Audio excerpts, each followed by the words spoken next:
Hi friends, this is Krishnaveni France director. பார்த்திங்க அப்படின்னா நம்ம வயலில் வந்து நம்மளோட அக்ரி ப்ராடக்ட் தான் யூஸ் பண்ணியிருக்கோம். இப்போ தொடர்ந்து வந்து பார்த்திங்க அப்படின்னா ஒரு 4-5 போகமாக நம்மளோட அக்ரி ப்ராடக்ட் தான் நாங்கள் தொடர்ந்து யூஸ் பண்ணிகிட்ருக்கோம். இந்த வீடியோஸில் பார்த்திங்கனாவே தெரியும். அக்ரி ப்ராடக்ட் வந்து நல்லாவே ஒரு நல்ல ரிசல்ட் கிடைக்கிது. நான் பார்த்திங்க அப்படின்னா வரப்பு மேலே நின்று தான் எடுக்கிறேன். உள்ள வயலுக்குள்ளே இறங்கினா கழுத்து வரைக்குமே நல்லா ஹைட்டாகவும் இருக்குது, விளைச்சல் வந்து நல்லாவும் இருக்குது.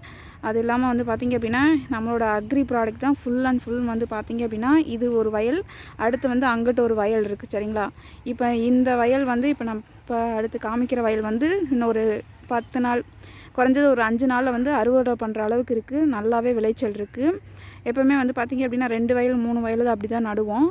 இந்த தடவை வந்து நம்ம அக்ரி ப்ராடக்ட் நல்ல ரிசல்ட் தருது அப்படிங்கிறனால காய்கறி விலையெல்லாம் கம்மியாக போகிறதுனால நம்ம நெல்லே நட்டுருவோம்னு சொல்லிட்டு நாங்கள் நெல்லே ஃபுல்லாகவே நட்டுறோம். இப்போ நல்லா விளைச்சல் இருக்குது ஃப்ரெண்ட்ஸ். உண்மையிலே நான் ஒரு சூப்பராக விளைச்சிருக்கு. அதே மாதிரி கொலை அப்படிங்கிறது நல்லாவே வந்து ஓங்கி வளர்ந்துருக்கு, நல்லாவுமே ஹைட்டாகவும் இருக்குது. நீங்கள் வந்து அக்ரி ப்ராடக்ட் வந்து பார்த்திங்க அப்படின்னா ரெஃபர் பண்ணுறீங்க அப்படின்னாலும் இந்த மாதிரி வீடியோஸ் காமிச்சும் நீங்கள் டெலிகிராம் லிங்க்கில் இருக்க வீடியோவை காமிச்சும் நீங்கள் ப்ராடக்ட் வந்து ப்ரொமோட் பண்ணலாம். எங்கள் வீட்லேயும் ஹாப்பி, ஏன்னா நல்லாவும் வளர்ந்துருக்கு, ஹைட்டாகவும் இருக்குது. ஆள் விட்டு அழுக்கணும் அப்படிங்கிற மாதிரியும் இல்லாமல் நம்ம வீட்டாளுகளே செஞ்சுக்கிற மாதிரியும் நல்லாவே வளர்ந்துருக்கு. Thank you, wish you well.